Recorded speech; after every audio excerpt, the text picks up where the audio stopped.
Assalamualaikum warahmatullahi wabarakatuh. Saya dari wakil grup 3 SEM 6 Kimpalan. Saya ingin menunjukkan tentang projek akhir PTA saya, iaitu mesin pencuci kelab, face golf dan juga tapak kasut. Di sini ialah bahagian tempat di mana kami meletakkan bahagian komponen mekanikal kami, di mana ada kipas peniup, motor, kotak elektrik. Kemudian di bahagian tengah mempunyai berus pencuci batang golf, pam air, saluran pam air pancut yang akan menggunakan air ke bahagian berus, tempat kipas meniup untuk mengeringkan golf club face kami.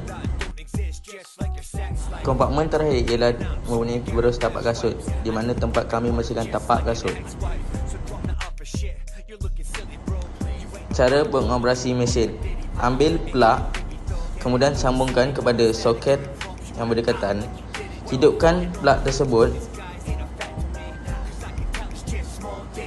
Mula-mula masukkan air di kompartmen tengah, iaitu kompartmen mencuci kelab face golf, sehingga kapasiti yang ditetapkan. Jika kapasiti melebihi had yang ditetapkan, ia akan melimpah keluar.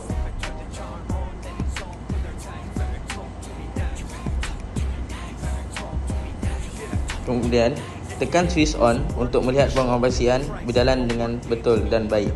Tutup semula bahagian kompartmen tengah.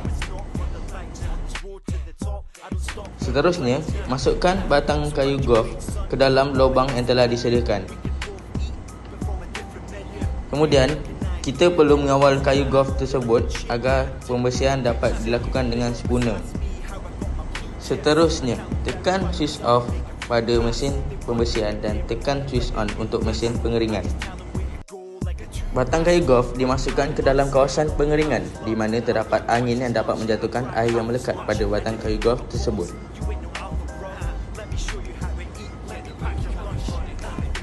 Kemudian, kita dapat melihat hasil bahawa kelab face golf telah dibersihkan dengan sempurna dan kering.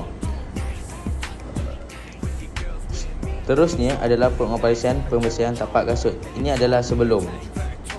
Cara pengoperasian, kita perlu tekan butang switch off pengeringan dan tekan switch on di bahagian operasi mesin tersebut.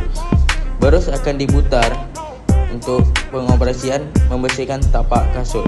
Tapak kasut hendaklah dialurkan ke depan dan ke belakang untuk meratakan pembersihan tapak kasut tersebut supaya hilang habuk yang melekat di tapak. Dan ini adalah hasil selepas.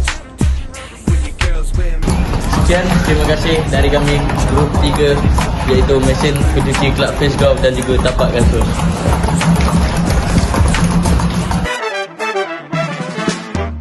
Lapor ketua, kondisi hari ini cuaca boleh hujan, tapi selagi badan belum demam, pinggang belum pegal, pundak belum patah, izin ketua. Apapun pekerjaannya akan kami sikat. Laporan selesai.